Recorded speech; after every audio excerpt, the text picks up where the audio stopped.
Hello, everyone. Welcome to the big show. Happy Monday. This is the Trish Regan Show. We appreciate, of course, if you subscribe, share, like, all that good stuff. I am live so I can see every single thing you write. Careful.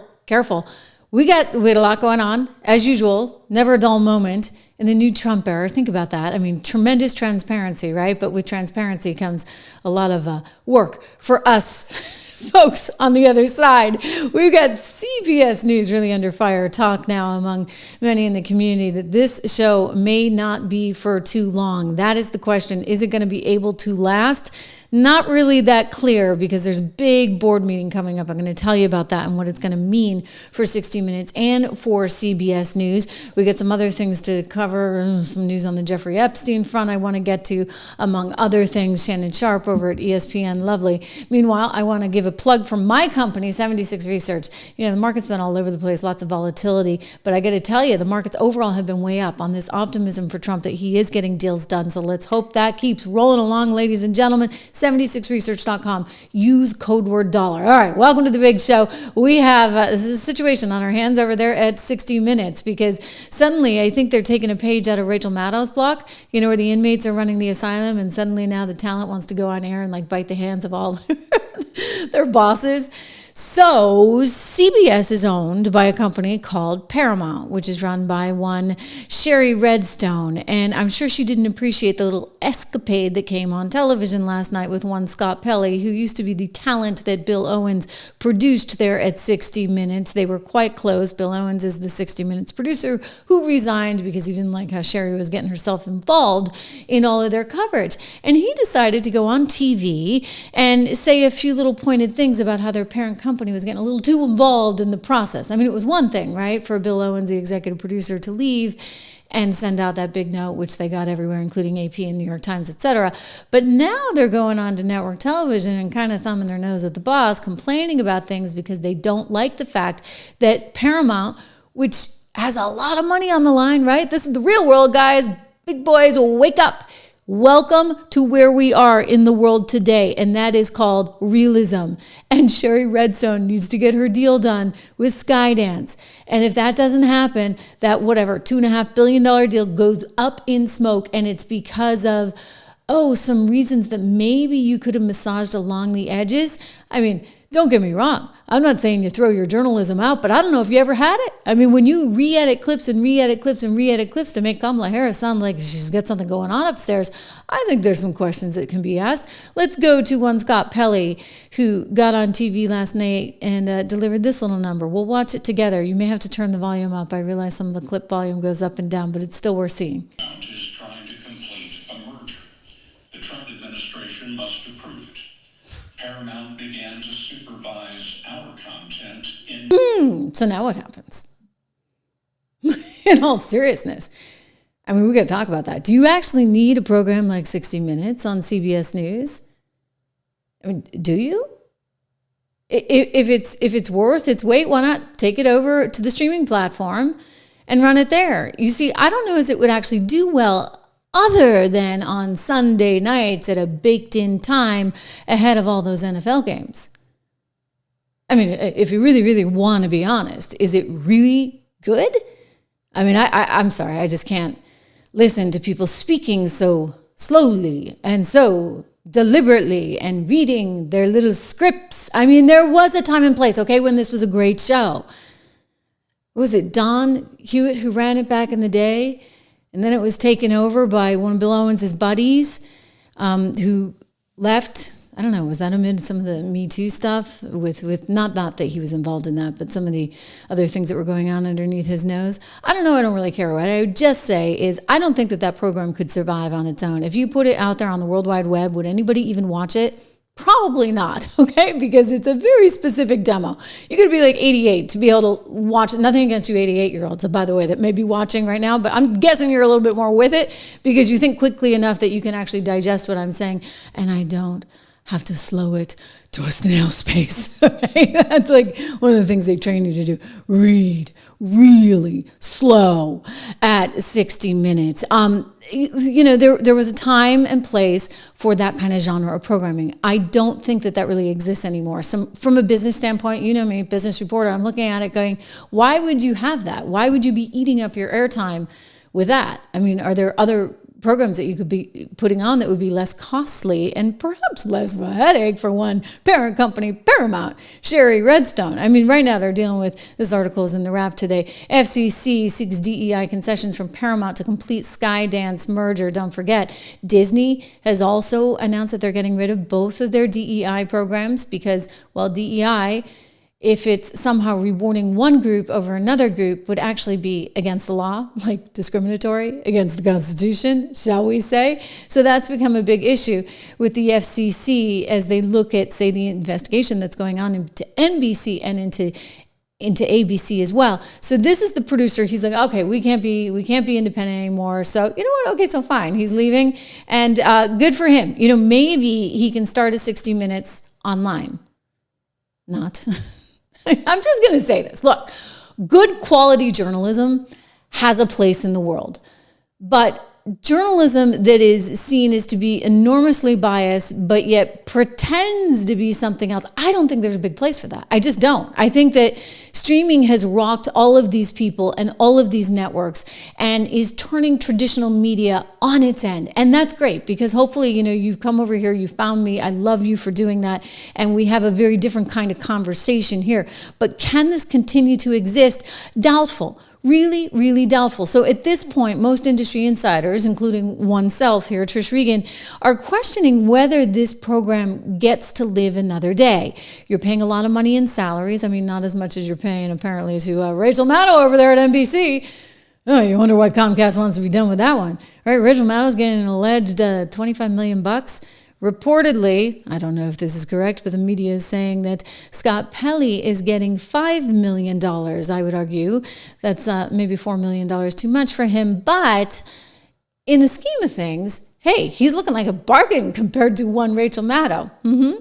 So, you know, maybe you have a news magazine program where you don't have to pay people that much, and the 60 Minutes brand is in and of itself. You know, when we were putting the thumbnail together, we didn't even know who to put on it, right? Because there's no face that you associate. There's no actual compelling personality. They got nothing. They just get a clock. All right. So the clock, the brand, that's it. You don't have anybody behind it driving it. I don't know as there's a huge role for that in today's society because people identify with content creators. They want to know who's packaging up this news, so to speak. And we talk packaging, that's exactly what's going on right over at 60 Minutes. This is what they're in trouble for.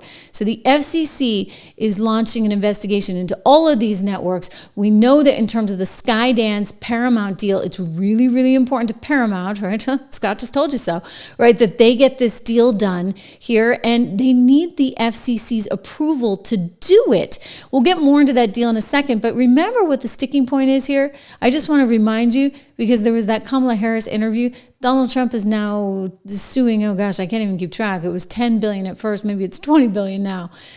You know, Paramount wants to settle, right? They're like, okay, you know, we don't want to have a hot potato on our hands. We want to make nice with the president. We don't really want to be that acrimonious to him. And so here's Kamala Harris being interviewed by the 60 Minutes correspondent.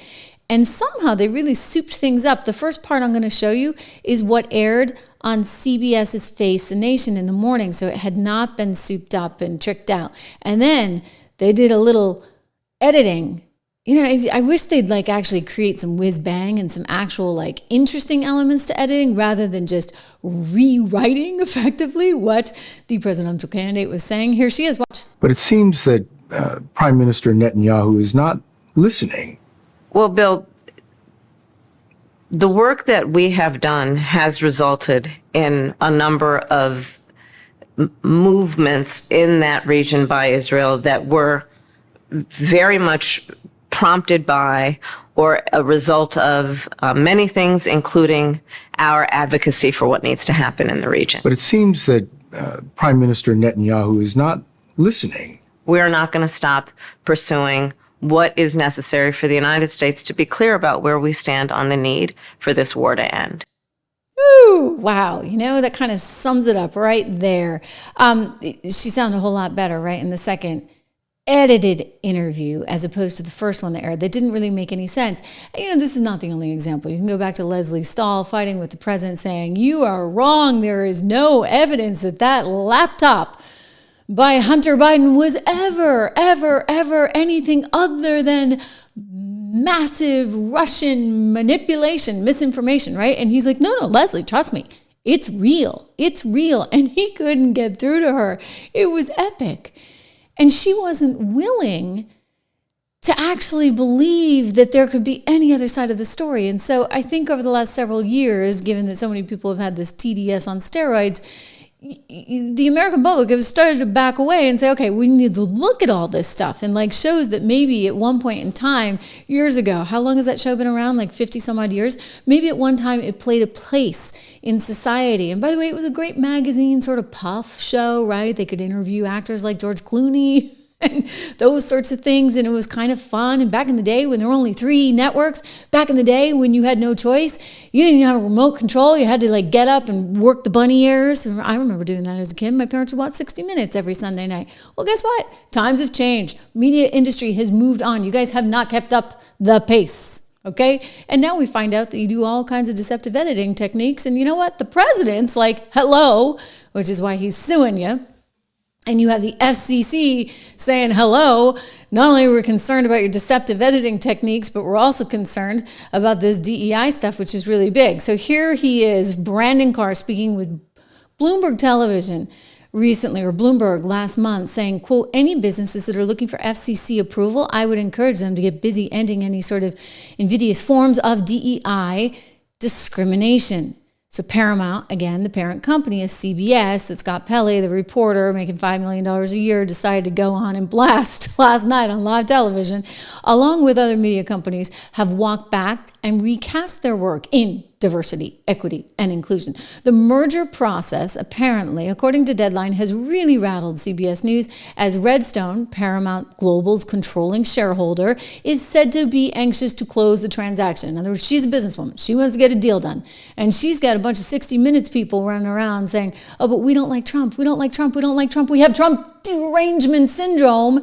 And consequently, they want to just keep bashing him. And she's like, oh my gosh, can you guys just let up for 5 minutes so I can get my deal done? All right. I'm not saying that's the way it should be, right? But you know what? We're all big boys. We live in the real world. And if the tables were turned, they'd have no problem. You see, I think 60 Minutes has been kind of lucky because they had Biden in the White House. Did they ever tell us he was failing? No, he was fantastic. You know, he could eat all the ice cream he wanted to. Nobody at 60 Minutes was going to say boo.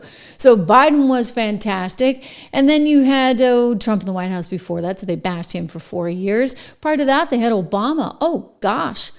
Was Pelley the guy who used to interview Obama all the time? Maybe that was another one. I don't know. Like I said, you get them all confused. You don't know who's actually on the show other than the clock because the show has no pizzazz, no personality, zip, zero, nada. And everybody talks really, really slow. So, again, is there a place for that in today's society? I'm curious to hear your thoughts. Do you guys still watch it anymore? I realize that it's kind of, a fixture in American television, but I'm telling you, if they didn't have Sunday night at 7 o'clock, if they didn't have Sunday night ahead of the Super Bowl or the NFL or whatever it is that CBS is buying the rights to, nobody would actually watch it. It doesn't get a lot of traction online. I think it gets more play over here on this show than it ever got online. We've run that Kamala soundbite so much. So it's become a headache for the parent company. And now they're trying to get this multi-billion-dollar deal done, and they get this little gnat, this little fly that they're like, they're just kind of painful. Well, maybe journalism actually doesn't belong in that giant corporation. Did you ever think that? Like maybe you all would be better off packing your bags and doing your own thing in a different place. And you know what? Let it fail or succeed on its own. Why does it have to have Paramount backing it up? If you guys are that good, okay, you don't need the whiz-bang editing. You don't need people to talk any quicker than what we just saw. You can do this slow talking. You can do these interviews that you want to re-edit to make certain people sound good. And let's actually see if it succeeds on its own. I mean, I'll give at least the EP that credit. You know what? He didn't like what was going on, so he left. Good. That's what we do in the real world. You know what? If you are so empowered, if you've been able to save your money and you can go out on your own, that is the way to do it because this is the future and you'll have a much happier time. Trust me, life is better on the other side. But I guess Scott Pelley doesn't have that option. He's still collecting his millions of bucks, yet going on and trashing his boss. It's like Rachel Maddow going on MSNBC, totally trashing her bosses after Joy Reid gets fired. Didn't say a word about her own staff that got sent packing the same day, but wanted to send a message to the bosses. Is it really that, or are you just trying to send a message to the audience? Again, I can't really tell you who watches CBS's 60 Minutes. The only time it really resonates is when they do things like the Leslie Stahl interview, or they do things like this little thing that happened that we come and we talk about it the next day. I remember doing an interview on a Monday after 60 Minutes had done their interview with President Trump on a Sunday. So Leslie Stahl sat down with Donald Trump, did some interview. I'm out there the next day, and you know what? First of all, I don't edit it because I've got the President of the United States. Thank you very much. I'm going to actually play that thing in its entirety. And I remember the White House being like, wow, that's like so refreshing. I'm like, yeah, you gave me 40 minutes with the president. You think I'm going to cut anything out? Nope, all 40 minutes is going to air. And so we aired the thing the next night, and I got a call from the president the next day, and he's like, Trish, you made so much more news than the 60 Minutes program. He's like, it's kind of fascinating. I'm like, well, yeah, number one, I played the whole thing. They didn't. They edited you. Number two, I don't know, a 7-minute segment. What good is that really in today's new world? It's worth playing it all out. And then you take the sound bites from there and let people take the sound bites, much like we take the sound bites here on this program. But he got a kick out of it. He's like, you made way more headlines. Of course, he did criticize the Federal Reserve. I asked about the Fed because, yeah, I do care about those things. And he took the opportunity to go after Powell. Yeah. Like he still likes to do. Although he said he's not going to fire him, right? So that's the good news, guys. But you think back to that Kamala Harris interview, and you know that Donald Trump is saying, hey, I want my whatever, after all, ABC News settled for $16 million. And, he's actually upped the ante. He wants $20 billion. He's suing CBS News for $20 billion. And Sherry Redstone, you see her picture there. She's like, we got to give him something. Look, ABC, I think it was a $10 billion suit, and they settled for $16 million. 15 went to the library and another $1 million to his lawyers. They'll settle for something here because she doesn't want to be on the bad side of this administration, ever. Now, as a news organization, okay, you can't cater to whoever's in charge. Believe me, you can't. But simultaneously, you've got to recognize, okay, like the White House is saying no more DEI. Maybe as a news organization, we need to make sure that we're not employing methods of DEI. Maybe as a news organization, we ought to be doing a better job to try and get in front of all news, right? Not just constantly have it so one-sided, because I think that's actually going to result in Paramount saying, you know what, we don't need this program anymore. We don't need this headache. How much is it costing us? Well, I'll tell you what, if the merger doesn't go through, it's really going to have cost you. And I don't think that these are totally, going hand in hand. It's not like they have to do puff pieces on Donald Trump to get the merger to go through. That's not a panacea either. Don't get me wrong, before somebody misinterprets this and says, oh, Trish thinks you should be kowtowing to the administration. Positively not. And I'm the last person to have done that. In fact, if you look at my Twitter feed the other night, what was it, about 2 weeks ago, I was getting kind of nervous. Peter Navarro was running the show on tariffs. At least we have Scott Besson in there now. It's very clear. All I want is what's best for America, period. And I am very fair, and I am willing to dish it out when needed. However, I'm also a realist. And you know what?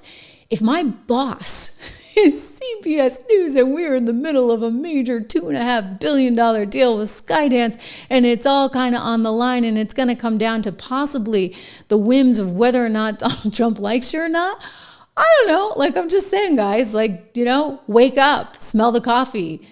Maybe just be a little bit nicer. Apparently, the executive producer did not want to have to apologize. And that was one of the things that was being talked about apologizing. You can't apologize for that edit. That seems to me to be a simple, I'm sorry. Maybe we did try and make her a little bit better, but we couldn't make head or tail of what she was saying. All right? No, we probably wouldn't have extended the same good fortune for you, one Donald Trump, but we are 60 Minutes, blah, blah, blah. I don't know. They could have come up with a far more elegant way to say it than that. But now, I actually think the program itself is in jeopardy of going bye-bye, bye-bye, bye-bye, okay? Because no one needs it. And if it were that crucial, people would find it. Let them do a podcast, okay? They're probably going to make more money doing that anyway, if they can come up with a creative enough program that people actually want to see. Taking a look more at CBS News, this was kind of interesting. You know, recently Kash Patel got named as FBI director, and you could hear sort of the venom even in the anchor's voice then as she's interviewing one Lindsay Graham on Face the Nation. And Face the Nation, again, very signature program for CBS News, gets hit back with Lindsay Graham saying, he's like trolling her to his face. He's like, you know what you people in the media need to do? You know what you need to do at CBS News? You actually need to report truth. Maybe then, you know, you'd come out and have a few more viewers. I think it's like last place. Yeah, Gayle King. She got a big bounce with that little, you know, rocket thing with Jeff Amazon's fiance. And now they've really come back to earth in more ways than one. Pun intended. Ratings are disaster. Okay. Ask him about going after journalists, which he's also said. I'm interested in the answer to that question. Yeah, I'm sure. We'll be right back. Sure Democratic friends will ask him, and you shouldn't worry about Kash Patel. Okay. You should worry about reporting the news fairly, which you don't do when it comes to everything Trump. Lindsey Graham, you're a guest on this program because we wanted to hear you out, and we welcome you back. Okay, well, that was a gracious way to handle it, I guess. I mean, really. So this show, mark my words, probably doesn't have a lot of rope left. On Wednesday, Sherry Redstone is going to be meeting with her board. They're trying to come up with a solution to all of this. It is like do or die for this network right now, for Paramount as a whole. They want to be able to bring Skydance in. It's not clear that that's going to happen. It's not clear that they're going to get the approvals. And if she even thinks for 2 seconds it's because of what's going on at 60 Minutes, bye-bye. See you later, guys. Sorry. It's been nice. Go do a podcast. Again, better over here on the other side. And if you're good, people will actually watch. And if you're not, well then. Okay.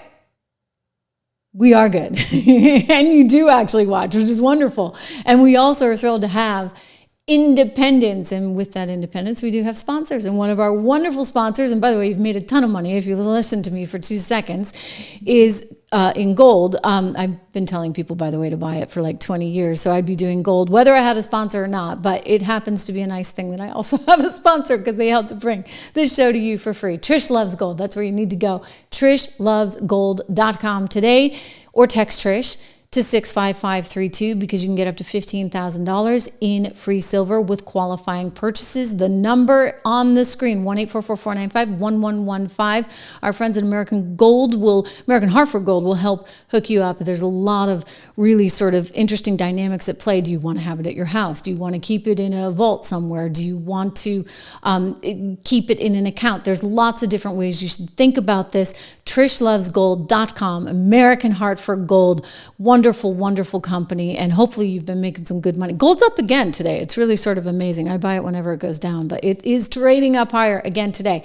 Okay, another network in trouble, ESPN. We've talked about ESPN because in the past we've heard from none other than Bob Iger, who's in the CEO spot at Disney. He has articulated his desire to actually move on from these legacy media networks. He told David Faber at Sun Valley, CNBC reporter, about 2 years ago that he actually wanted to sell these off. And I have very good sourcing. Nexstar was looking to buy the company. The problem is, guess what Nexstar was willing to pay?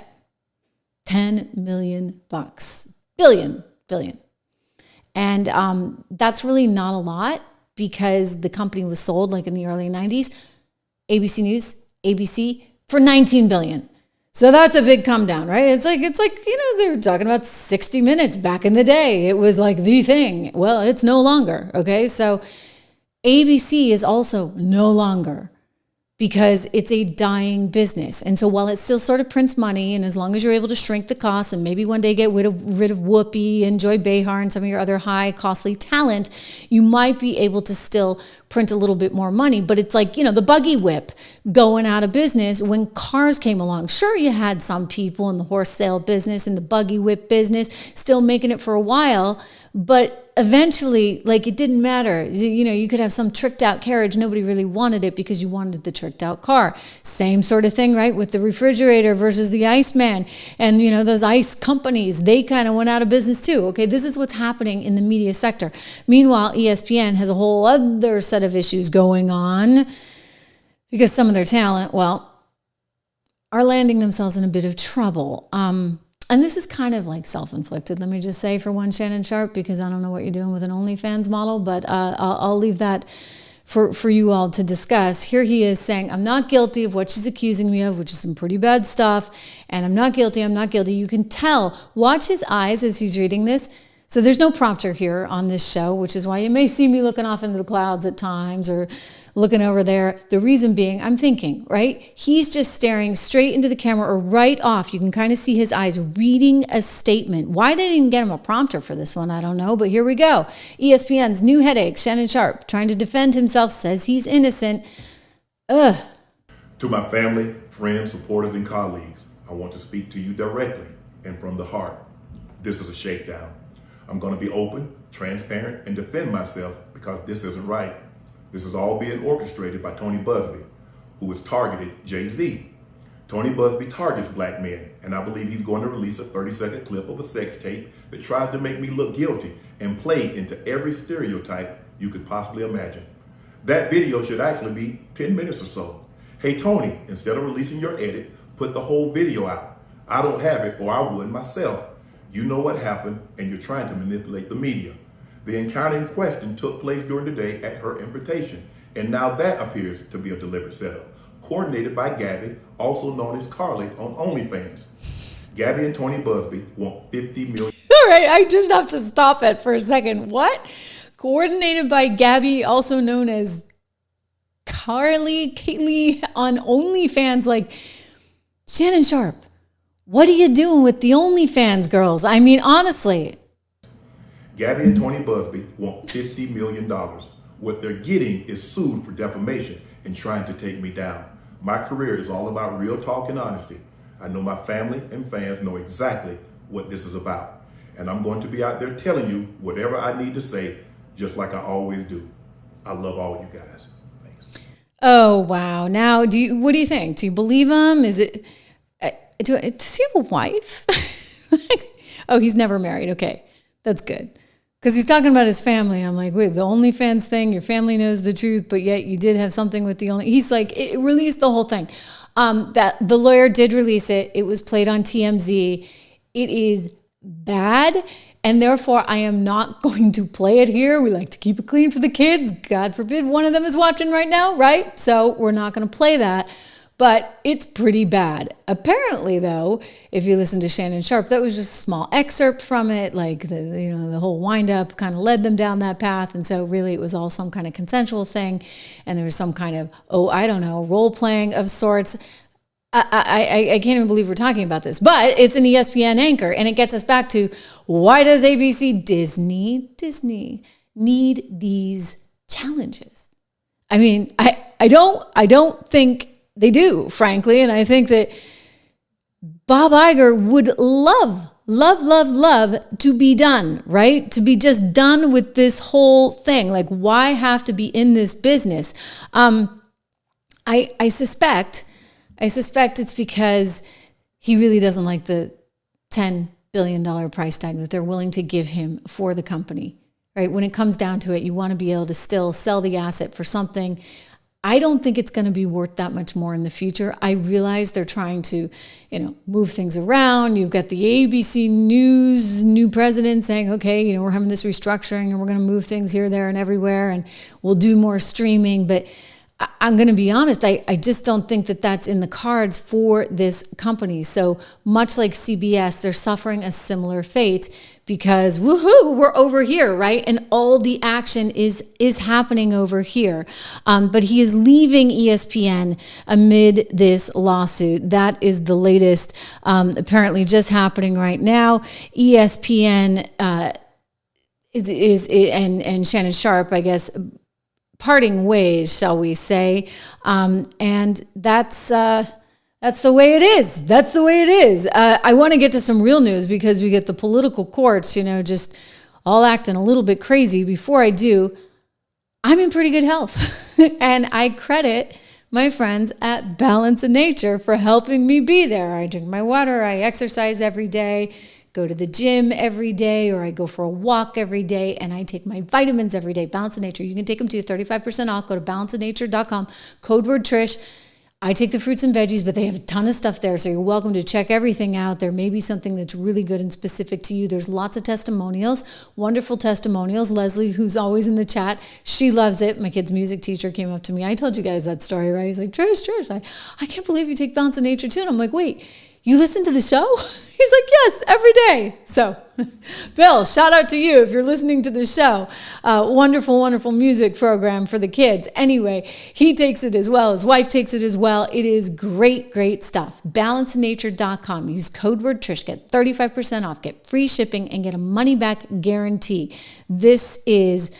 In so many ways. We thank them, of course, because they help me bring you this show for free, but we really thank them because I think taking those vitamins has been a game changer, at least for me and my vitamin D levels. Political courts, blocking like everything. Everywhere you turn, you get the judge trying to bar Trump from denying federal funds to sanctuary cities that limit immigration cooperation, even though the Supreme Court had already said, yeah, that's okay, he can do that. So what's really going on? Are you trying to tell me that nobody can actually be deported? I'm going to tell you that's wrong. Because guess what? The federal government, if they have any power in the world, it is to control the borders and to know who is in the country. And you cannot have states or quote unquote sanctuary cities getting in the way of that. I mean, you just can't.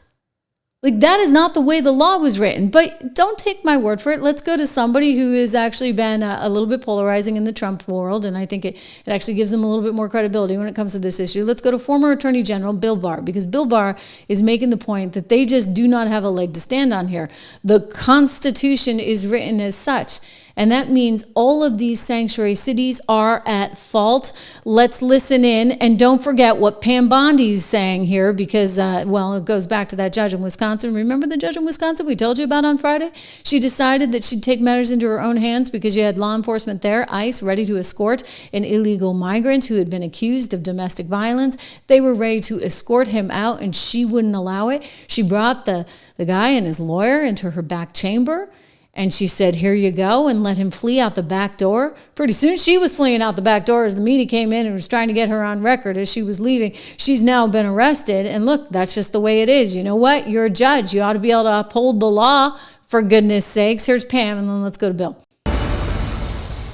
She put the lives of our law enforcement officers at risk. She put the lives of citizens at risk. A street chase, which is absurd that had to happen. But yes, she put a lot of people in danger. That judge did it. So did the other judge. Judge Cano is charged with. They were allegedly giving him assault rifles, AK-47s, AR-15s, with a suppressor, a known TDA member, letting him go to a shooting range to refine and perfect his shooting skills.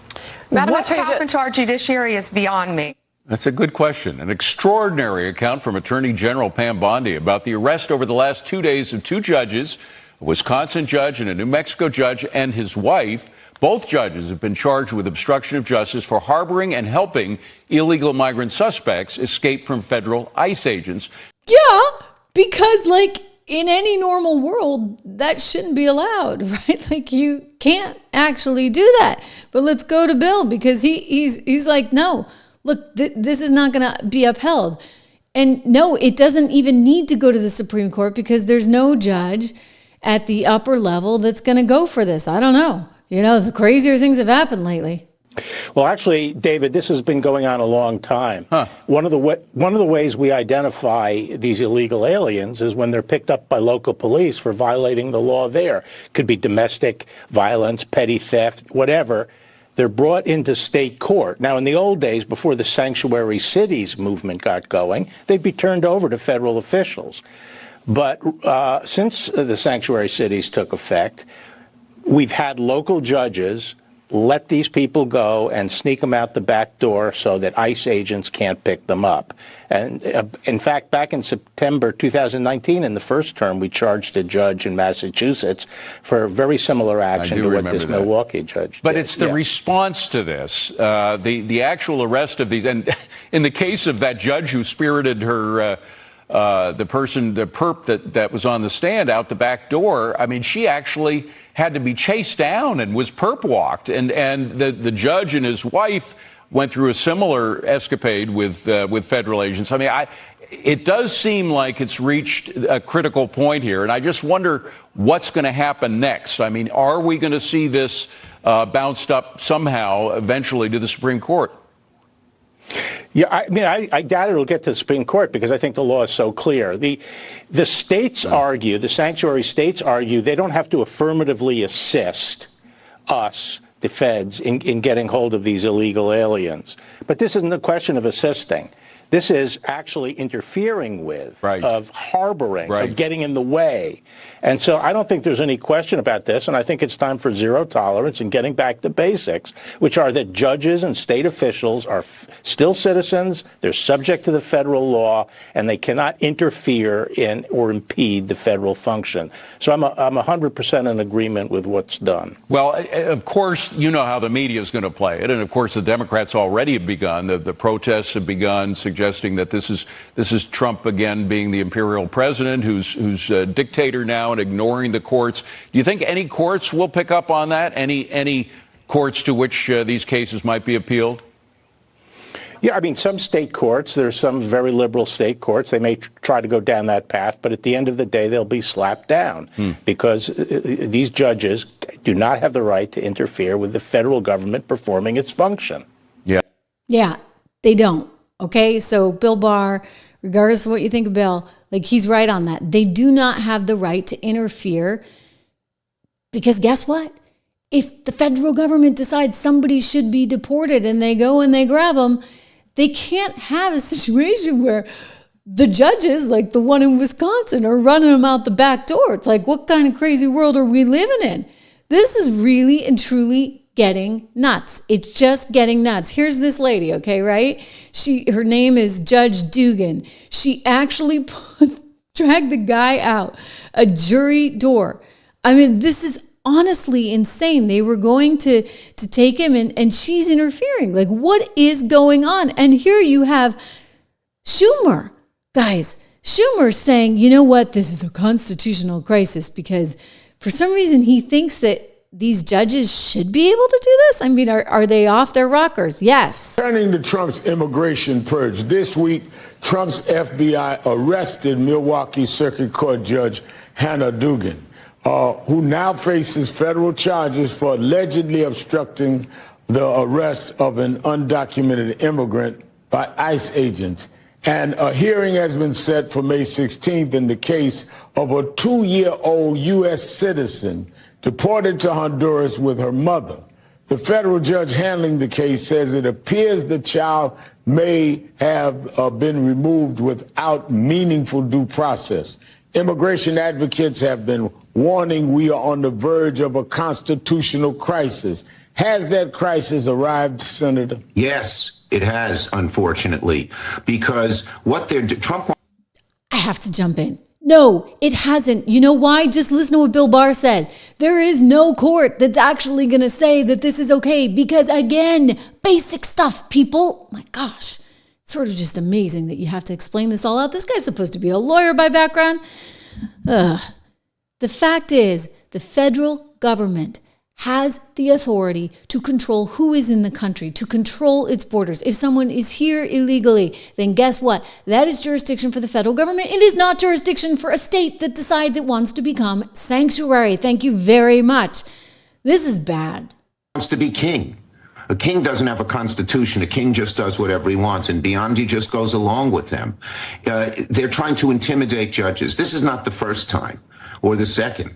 They've said they want to impeach judges. They said they're going to go after judges who don't agree with them. That is so against the Constitution. The Constitution believes, and has been written with the wisdom of the founding fathers, that we should have separation of powers. There should be an independent judiciary. When you go before a judge, you think that you hope and believe that that judge is impartial. What Trump, Biondi, and the whole Justice Department are trying to do is push that judge, threaten that judge, so the judge is no longer impartial. It is outrageous in both cases. In both cases, you can't believe what they said. You know, in the case with the 2-year-old girl summit, they're saying, oh, the mother wanted to take her. Well, she's entitled to due process. The father says that's not true. And I don't believe ICE or anything they say, because they've made up things so many times in the past.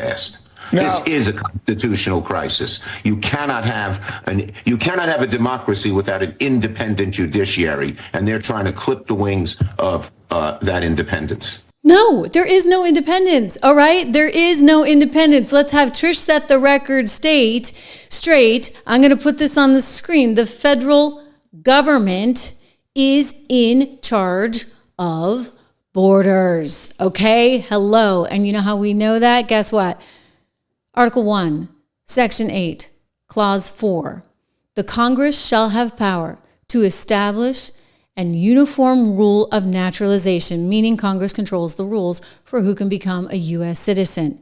And that means by extension that guess what? That they have the rule over immigration policy. And the federal government is in charge of enforcing that, okay? And right now you have all Republicans in Congress. The president, he has the responsibility of enforcing immigration laws. Thank you very much. Article 2, Section 2, executive power in treaties. The president, as part of the executive power, is responsible for enforcing immigration laws, for conducting foreign affairs, including border control policies tied to national security. I honestly think we're living in some kind of twisted upside down world at this point, where you have people trying to say that no, this is not the case. I mean, I love it. Miller the other day was on Fox News, and nothing against the Fox News host, and forgive me for those of you that have already seen this, it is so good, right? It is so good. He lays it out. Where do you think we're going to deport the guy to? He's from El Salvador. He's here illegally. It's believed that he's a member of a gang. We're going to deport him to Canada? Canada would probably take him, right? Here we go. Number one, DOJ said a federal court cannot compel the executive branch to engage in any mandated act of diplomacy or incursion upon the sovereignty of another nation. So your argument is that you don't have to bring him back home, but will you? So I want to correct, I hate to do it, Bill, but I got to correct you on every single thing that you said, because it was all wrong. First, we won the Supreme Court case. Clearly, 9-0, a district court judge said unconscionably that the president and his administration have to go into El Salvador and extradite one of their citizens, an El Salvadorian citizen, so that would be kidnapping, that we have to kidnap an El Salvadorian citizen against the will of his government and fly him back to America, which would be an unimaginable act and an invasion of El Salvador's sovereignty. So we appealed to the Supreme Court, and it said clearly, no district court can compel the president to exercise his Article 2 foreign powers in any way whatsoever. DOJ called me after that Supreme Court ruling, and they said, this is amazing. We won this case 9-0. We are in excellent standing here. So this has been portrayed wrong for 72 hours in the media.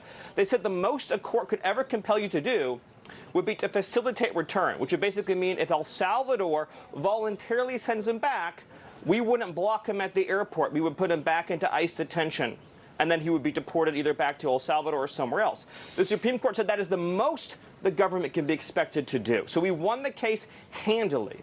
The misreporting on this has been atrocious. Okay, Secondly, I appreciate he was the not, no, Bill, it's important. He was not mistakenly sent to El Salvador. Okay, so do you still He's believe an illegal he is a alien member of from MS? El Salvador. Hold on, this is important. In 2019, he was ordered deported. He has a final removal order from the United States. These are things that no one disputes. Where is he from? El Salvador. Where is he a resident and citizen of? El Salvador. Is he here illegally? Yes. Does he have a deportation order? Yes. A DOJ lawyer who has since been relieved of duty a saboteur, a Democrat, put into a filing incorrectly that this was a mistaken removal. It was not.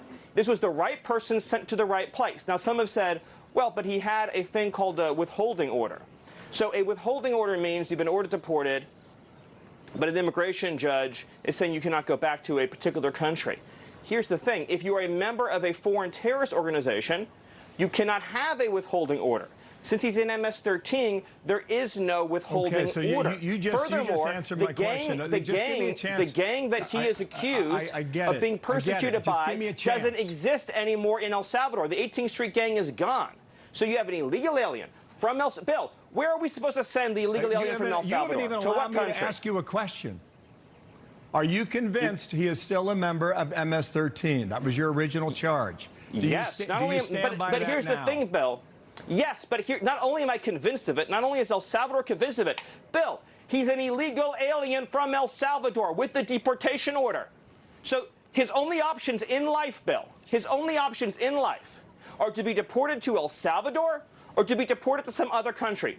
That's it. He has a deportation order. So, Bill, you tell me, what country should we deport him to? Tell me, please. No, it's a great, and Bill doesn't have an answer for that. They move on to the next thing. But I want to play for you some sound that just came out of the White House moments ago. Here's Tom Homan talking about just how bad it got. The border situation under Biden. For some reason, there was just flagrant disregard for knowing who was in the country. We've already been through all the reasons why the federal government has jurisdiction. Look, I started in Border Patrol in 1984. I've been at this for over 40 years. I worked for 6 presidents, starting with Ronald Reagan. Every president I ever worked for took border security seriously because you can't have national security if you don't have strong border security. We got to know who's coming in, what's coming in, where's coming in, why it's coming in, right? Even President Obama and President Clinton took some steps to secure the border because they understood national security was important. Joe Biden was the first president in the history of this nation who came in office and unsecured a border on purpose. Yeah, I mean, that's what's wild about it. On purpose. Think about that, guys. So he wanted to create an environment in which no one could actually be deported. Why was that? Oh, well, dare I say that maybe it just had a little something to do with a little gerrymandering, and they wanted to try and change the jurisdiction and get more and more people in certain states so that they can argue for more members of Congress. And then on top of that, the New York Times reported on this. They wanted 800,000 people in the state of New York that were non-citizens to be able to vote until a judge shot that one down. I mean, wild stuff, right? Like, that's actually, I suspect, a big part of what was going on, because in the old days, and I'm going back to Obama, who was there for 8 years, who deported more than any other president. So what really is this about? I guess it's about, you guys thought that, you could get votes. And by the way, they think that this is a winning issue right now. I'm just going to give them a word of the wise. It's not. Okay? Because Americans are sick and tired of it. They don't want people here illegally. We have another big story I want to get to, you guys, and this one would be on none other than, Jeffrey Epstein, right? And latest developments there. I will give a quick shout out for the markets, which traded higher today. So there's been a lot of volatility, and you've got the Democrats now trying to say that Trump is tanking the economy. Let me just tell you, if the markets thought he was really tanking the economy, they would be really nervous. Instead, you had a market closing mixed with the S&P up a touch, the NASDAQ down 0.1%, so nothing there. Dow Jones Industrial Average ending the day up about 0.25%. And what we're hearing out of the White House, and my sources are telling me, is that we're getting closer and closer and closer on trade deals. If you want more information on all this, go to 76research.com today. My gift to you, just use code word dollar, get the 76 report, because there's going to be a lot of opportunity coming up. All right, this story is quite something, right? So Virginia Jeff tragically passing away over the weekend, and there are new questions, shall we say, about what actually went down, because her lawyer just moments ago, this is new breaking news, came out and said that he does not believe that this was in fact a suicide mission, that in fact there may have been foul play here. This coming into us right now from the New York Post, and it's happening as other previous victims of one Jeffrey Epstein, are now coming out and saying that they want everybody to know that they are not suicidal. If anything at all happens to them, that one should immediately be suspicious, because they have some concerns, again, over what happened with Virginia Jeff. So, they're demanding answers right now. The attorney, and let me see if I can bring you this story, that represented Virginia Jeff is saying, this really does not add up. So this attorney speaking out there for the first time, you can see the story first being reported there in the New York Post. She was 41 years old. She passed away over the weekend, allegedly by suicide. And there really hasn't been much to contest that, except that now the question is coming up. Was this really the what really went down? So again, this is the Jeffrey Epstein victim lawyer. Actually, forgive me, this is not the attorney. The screen that you see is actually the sister-in-law. So Virginia Jeff's sister-in-law is also coming out, and in this case saying that she had died from self-inflicted wounds. And now you've got the attorney in this particular one who's saying that may not actually be the case, that in fact this may be a situation, here we go, this is what I wanted to show you, where they have some doubts. We've got some big question marks over this case. Again, the Jeffrey Epstein victim attorney who represented Virginia Jeff is casting some doubt on all of this. Apparently there was a tweet that actually Don Jr. found over the weekend, in which she had tweeted out a few years ago, if anything ever happens to me, please know that I am in no way suicidal, etc. So, it's something that, I guess is at least going to be addressed. And meanwhile, you've got other victims coming forward. Let me show you this video. This young woman, well, I guess she's not so young anymore, but she's basically making the point that she has some concerns about her own safety as well as the safety of other victims, because this is apparently not the only woman to have died. Again, this is sort of just hearsay at this point, and people just sort of speculating, and a lot of sort of rumors taking over. But you wonder how it is that so many people that were close to him have in fact passed. And so let me share this with you. This is somebody posting on Twitter and her concerns. Here we go. Voila.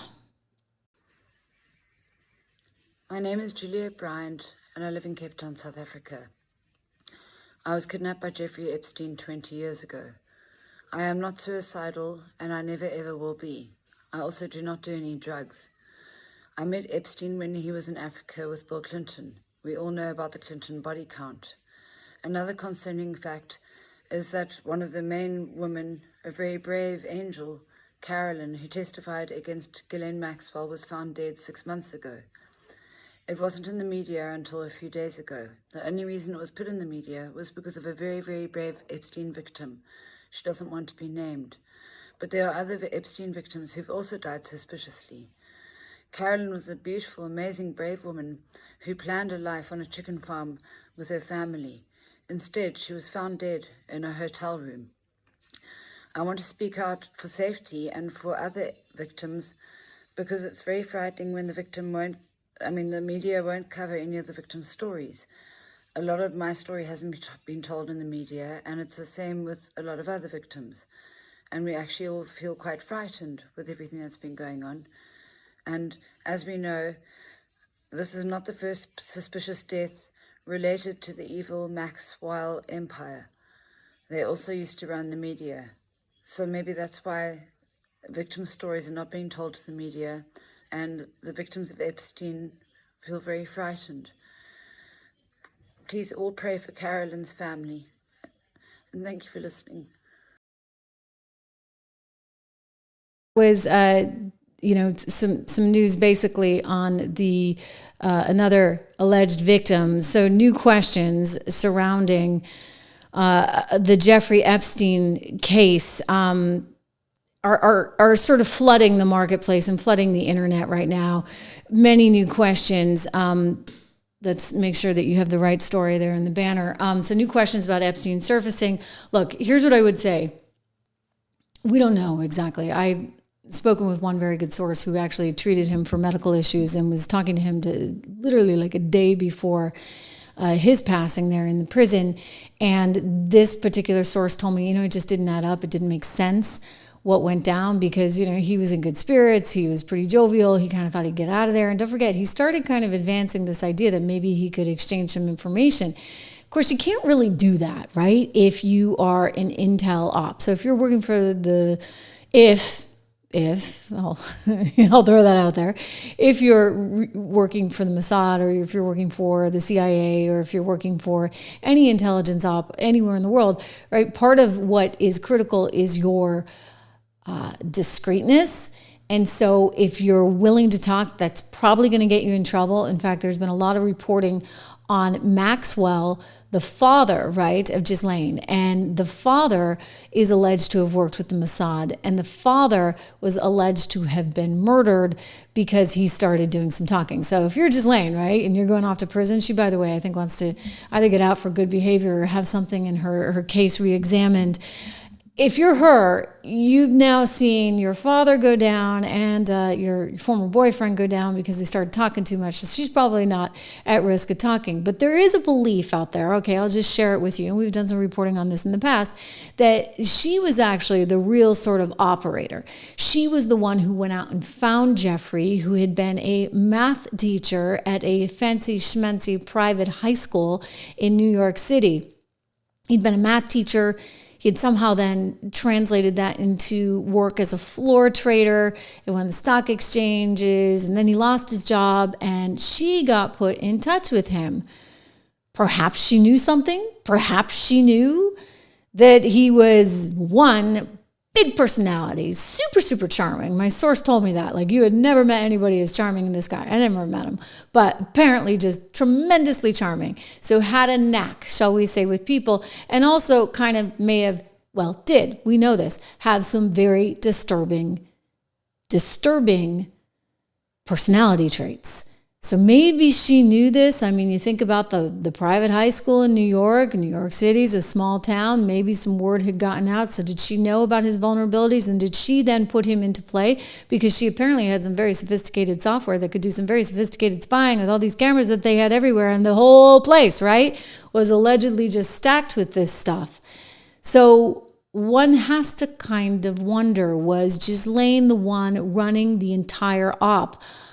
My intuition, and again, I have no real, sourcing on this other than the guy who was treating him and actually treated her, who thought, yeah, for sure, they were probably working for some serious intel arms. And that, he knew everyone, absolutely knew everyone. This came up actually on Piers Morgan's program the other night, and the former head of Mossad was on, and Piers asked him, he's like, hey, did he? And the guy was like, no. And then basically, let's just say if Jeffrey Epstein had been working with Mossad, I would not even admit it. Right? Of course he wouldn't. And then Alan Dershowitz gets in on the action. We're going to watch this together. And Alan's like, oh yeah, no, he would have told me. He would have told me because I could have used that as a defense. No, come on, guys. You couldn't have used it as a defense because you know what? If you tried to use it as a defense, that would have been the end of the day. All right, here we go. Well, let's watch Piers. Danny, let me ask you something. As a former head of Mossad, if Jeffrey Epstein had been working with Mossad, would you even tell us? No. Would you admit it? Well, exactly. So how do we know? As I understand, as far as you have to believe. How do you know that there is God? You just said you wouldn't tell me. If you believe, God exists. Yeah, it is a question of belief. Either you believe me or not. You just told me you wouldn't tell me if he had. I didn't. He was dating Robert. Speaking of Bill. Okay, bear with me. They start talking over each other. I know this is what we all hate about cable, but it gets good. It gets good. So stay with me. I did not meet Jeffrey Epstein ever. Yeah. I know him. Yeah. I don't know him. Sorry, I don't know him. I don't think, and this is my assessment. Let me give you a fact. Let me give you a fact. Okay, let me ask Alan. Because it was a stupid. Okay, we're talking over each other again. I'm going to make. Hang on, please. Everyone's talking again. Hang on, Alan. Let me ask you a question. Alan, let me ask you a question. Yeah. Have you ever worked with Mossad? Yes, I represented Mossad to help get 2 people out of Cyprus. I did it pro bono, and I got this letter from the head of the Mossad thanking me for doing it. But let me tell you another thing. I was Jeffrey Epstein's lawyer. I know everything about him. If he had worked for the Mossad, he would have told me that. And I would have used it as a way of trying to reduce his sentence. He didn't tell me that. He told me nothing like that. So there's no way in which he worked for the Mossad and didn't tell me that he worked for the Mossad, because I could have used that to get him an even shorter sentence than the one he got. No, I don't think so. I really don't think so. And the reason I don't think so is because he couldn't tell you that, Alan. And by the way, I have a lot of respect for Alan. I like Alan a lot. He's a pretty straight shooter. And, you know, he has been a tremendous supporter, actually, of Donald Trump through all of this craziness, right? We're talking Letitia James, Fani Willis, Alvin Bragg, all the insanity. So I have a lot of respect for him. I think he's very, very, very, very smart. But he's saying, look, like he never told me that, but he couldn't. Like, why would he tell you that? Because as soon as that gets out, like, it really is game over. And I think that's what he was threatening in the final days. According to my source that he spoke to, he was very, very optimistic. He was hoping to get out in the last few days, and he was in good spirits, and he thought, you know, he had the goods that basically, you know, he could do some kind of deal and he'd be out. Well, look what happened, right? Like, the word got out to someone somewhere. If you believe that, in fact, he was knocked off, because it's a little suspicious, right? How did the 2 security guards just go missing at that particular time? How is it that he was moved to a single cell? No witnesses and like no camera around during that time. I mean, it's all a little bit too convenient, right? So I think that these new questions are important ones. And you know what else? Pam Bondi is going to have to address these. Pam Bondi has a lot of work to do. But this is something that I think everybody wants more intel on, just exactly what exactly was going down. So maybe we'll find out, maybe we won't. I don't know, but I'll tell you, it's worth a shot, right? It's worth a shot. A reminder, guys, make sure you subscribe. If you have not subscribed to this podcast, it's really important that you do so. Look, we're up over 700,000. Isn't that kind of amazing? It's just amazing how we've had all this growth, and it shows you there is a whole new world out there, right? So 60 Minutes, MSNBC, good luck, guys. I think you would be better off to join the party on the other side, if you're good enough, right? If you're good enough. Reminder, 76research.com. Let us help you, Rob and I, in terms of your investing and all that you're doing there. I want to thank you again for tuning in. Tell me what you think. Is Pam going to get the goods on Epstein? I hope so.